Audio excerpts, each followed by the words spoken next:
Hi everyone, I'm here at the Bible study. I hope you guys are having a good day. I'm going to start off with a true short story right now. This one is called Across the Rainbow Bridge. Toe White, I called as I walked toward the barn one evening. Here, kitty, kitty. I'd searched our farm every day and again at night for months and still couldn't find her. White as snow, she was easy to spot among our pastures and rows of crops. In fact, Snow White was her intended name. It was our then young son who changed it to Toe White, but the cat herself rarely left my husband Merrill's side. Sometimes I think you have that cat more than your wife, I used to tease him. Love that cat. They say cats pick one person to bond closely with, and Toe White's loyalty to Merrill was a running joke. After Merrill died, Toe White disappeared for 2 weeks. I was afraid I'd never see her again. When she finally came home, I almost cried with relief. Seeing her meant more to me than ever now that Merrill was gone. I couldn't imagine losing them both. Now she was missing again. I called for her that evening before getting ready for bed. I didn't see so much as a strand of white fur in the barn or anywhere else. Before going to sleep, I prayed. I needed to know what happened to her. I went to bed with the prayer on my lips. When I woke, the sun was shining through the window. I stretched, feeling ready to face the day. And then I remembered Toe White, and an image came to my mind. Merrill stood in the clouds before me. He was smiling the biggest smile I'd ever seen, but not at me. At someone in the distance. Someone outside of my field of vision. Merrill motioned with his hands as if to say, "Come to me." A gorgeous cat with the fluffiest white fur bounded into the scene and ran toward him. Just as Toe White reached Merrill's open arms, the scene vanished. I was ready to face the day. Toe White and Merrill were together in heaven. Alright guys, so I thought you enjoy that one. Alright, so now let's see what our devotion is today.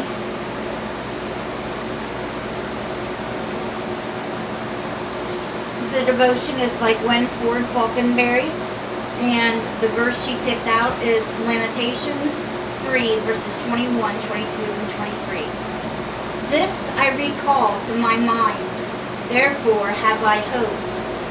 It's not of the Lord's mercies that we are so consumed, because his compassions fail not. They are they are new every morning. Great is thy faithfulness. Amen. And now I'll go to Lamentations chapter 3 and read it, and then we'll come back to the devotion.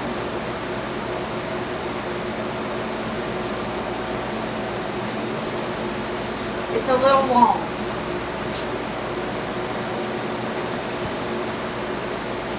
Just a little. Just a little. I am the man who has seen affliction. By the rod of his wrath, he has driven me away and made me walk in darkness rather than light. Indeed, he turned his hand against me again and again, all day long. He has made my skin and my flesh grow old, and has broken my bones. He has besieged me and surrounded me with bitterness and hardship. He has made me dwell in the darkness like those long dead. He has walled me in so I cannot escape, walled him in. He has weighed me down with chains. Even when I call out to cry for help, he shuts out my prayer. He has barred my way with blocks of stone. He has made my paths crooked, like a bear lying in wait, like a lion in hiding. He dragged me from the path and mangled me, and left me without help. He drew his bow and made me the target for his arrows. He pierced my heart with arrows from his quiver. I became the laughingstock of my people. They mocked me in song all day long. He has filled me with bitter herbs and sated me with gall. He has broken my teeth with gravel. He has trampled me in the dust. I have been deprived of peace. I have forgotten what prosperity is. So I say, my splendor is gone, and all that I had hoped for from the Lord. I remember my affliction and my wandering, the bitterness and the gall. I well remember them, and my soul is downcast within me. Yet this I call to mind, and therefore I have hope. Because of the Lord's great love, we are not consumed. For his compassions never fail. They are new every morning. Great is your faithfulness, I say to myself. The Lord is my portion. Therefore I will wait for him. The Lord is good to those whose hope is in him. To the one who seeks him, it is good to wait quietly for the salvation of the Lord. It is good for a man to bear the yoke while he is young. Let him sit alone in silence, for the Lord has laid it on him. Let him bury his face in the dust. There may yet be hope. Let him offer his cheek to one who would strike him, and let him be filled with disgrace. For men are not cast off, but the Lord forever. Though he brings grief, he will show compassion. So great is his faithfulness. So great is an unfailing love. For he does not willingly bring affliction or grief to the children of men, to crush underfoot all prisoners in the land, to deny a man his rights before the Most High, to deprive a man of justice. Would not the Lord see such things? Who can speak and have it happen if the Lord has not decreed it? Is it not from the mouth of the Most High that both calamities and good things come? Why should any living man complain when punished for his sins? Let us examine our ways and test them, and let us return to the Lord. Let us lift up our hearts and our hands to God in heaven and say, we have sinned and rebelled, and you have not forgiven. You have covered yourself with anger and pursued us. You have slain without pity. You have covered yourself with a cloud so that no prayer can get through. You have made us a scum and refuge among the nations. All our enemies have opened their mouths wide against us. We have suffered terror and pitfalls, ruin and destruction. Streams of tears flow from eyes because my people are destroyed. My eyes will flow unceasingly without relief, until the Lord looks down from heaven and sees. What I see brings grief to my soul. Because of all the women of my city, those who were my enemies without cause, hunted me like a bird. They tried to end my life in a pit and threw stones at me. The waters closed over my head, and I thought I was about to be cut off. I called on your name, O Lord, from the depths of the pit. You heard my plea. Do not close your ears to my cry for relief. You came near when I called you, and you said, do not fear. O Lord, you took up my case. You redeemed my life. You have seen, O Lord, the wrong done to me. uphold my cause. You have seen the depth of their vengeance, all their plots against me. O Lord, you have heard their insults, all their plots against me, what my enemies whisper and mutter against me all day long. Look at them, sitting or standing. They mock me in their songs. Pay them back what they deserve, O Lord, for what their hands have done.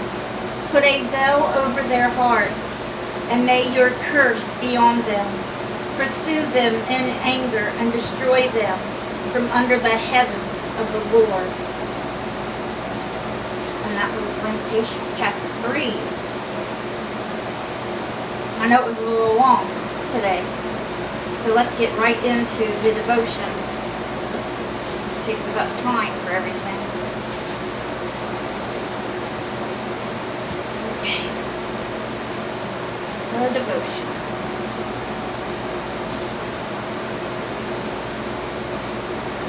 Okay. So Gwen says, my family went through a situation this year in which someone we trusted completely let us down. It was one of those things you think can't possibly ever happen in a million years, and then it does. We were blindsided. We were all hurt, but those of us closest to the situation were devastated. When something like this happens, it's natural to think, well, if that happened, anything can happen. I guess I can't trust anyone. It's probably not a healthy reaction, but it's human. When I am shocked like this, and the world seems upside down, like nothing I thought, I try to remind myself of the things I do know. It's kind of like grasping for something to hold on to in the dark. Calling those things to mind brings me hope, even if there aren't very many things I really know. But these verses in Lamentations speak to the few things that really matter. His compassion never fails. He is always faithful. Always faithful. That's something no human can be. Not even the best ones. Not in every possible sense of the word. We fail each other, but Jesus never does. In Matthew 28:20, Jesus promises to be with us always. He doesn't say sometimes or most of the time or when he feels like it or when it's convenient. He is faithful. We have hope in him because his word is always true, faithful, and trustworthy. We can depend on it. Amen. And now, your homework from Gwen is commit Lamentations 3:21 through 23. That's a verse of, that she picked out to go with her devotion, and I'll read it in a minute. Pick that to memory so you can call it to mind when you need help. So pretty much she wants you to memorize this verse right here. Lamentations 3:21, 22, and 23. This I recall to my mind, therefore have I hope. It is of the Lord's mercies that we are not consumed, because his compassions fail not. They are new every morning. Great is thy faithfulness. And that's from the King James Version.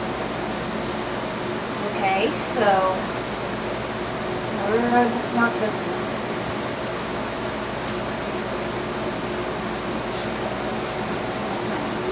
I always lose everything. Oh, we'll deal with it later. Okay, we got time for the we might want to check. Sure thinks it's a pig, if we have time for it.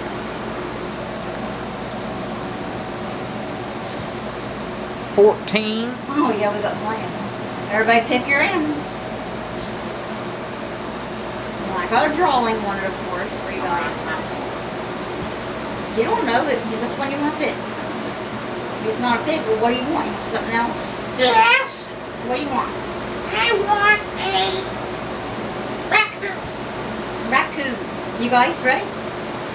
Okay, the devotion tonight is by Jerusha Agin. Jerusha Agin. Never had her. No. The Bible verse is Galatians 6:9.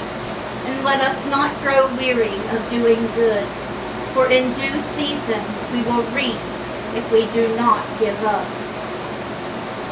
This goes along with the devotion.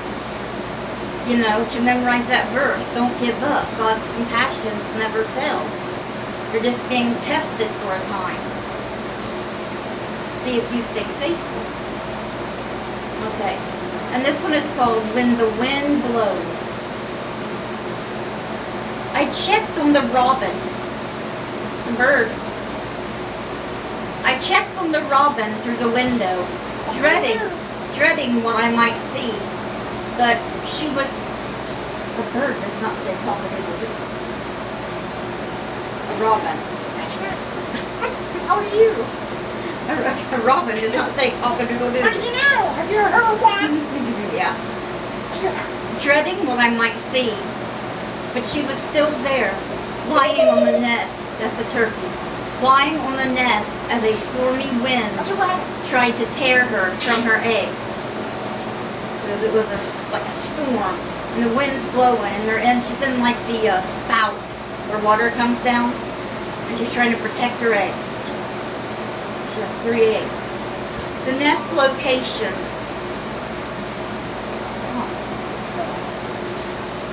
The nest location on a downspout along our house should have shelter, but the powerful wind angled from the one direction the nest was exposed to.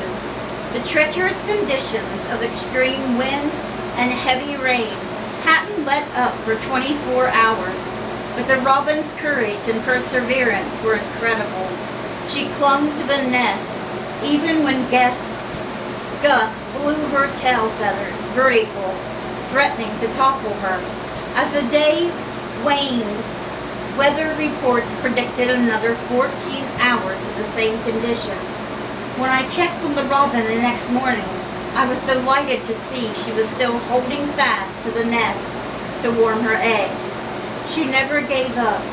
Only a few days later, she finally attained the result she'd worked so hard for.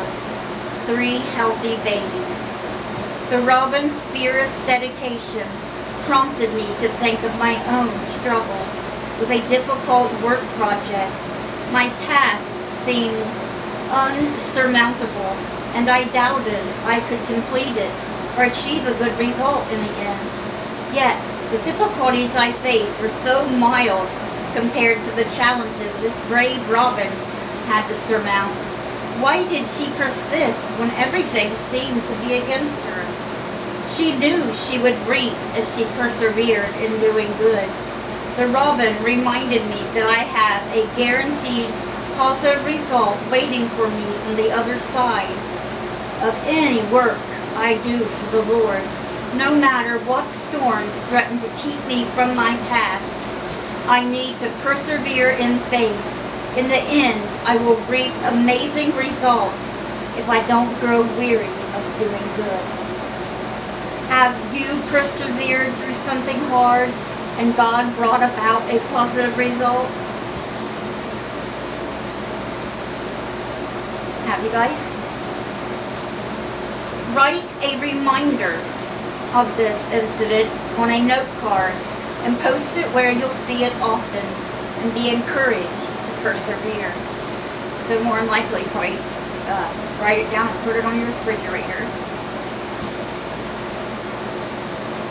Alright, so here is the picture of the robin and the water spout, and I tried to make wind. Okay, there's a picture. Okay. I thought it was cute.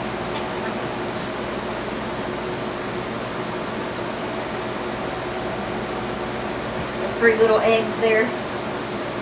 Okay. Good. The next one don't say the animal either. Okay. So that is everything for our Bible study tonight. I hope you guys have a great rest of your day.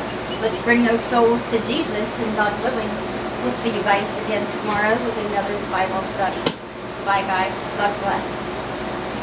My mouth is so dry. It's so dry, my tongue is bleeding. Not funny, it hurts. It's not funny. I hope you guys have a good day. Good night. Good night. Cock-a-doodle-doo. It is not. That's a turkey and a rooster. Not a robin.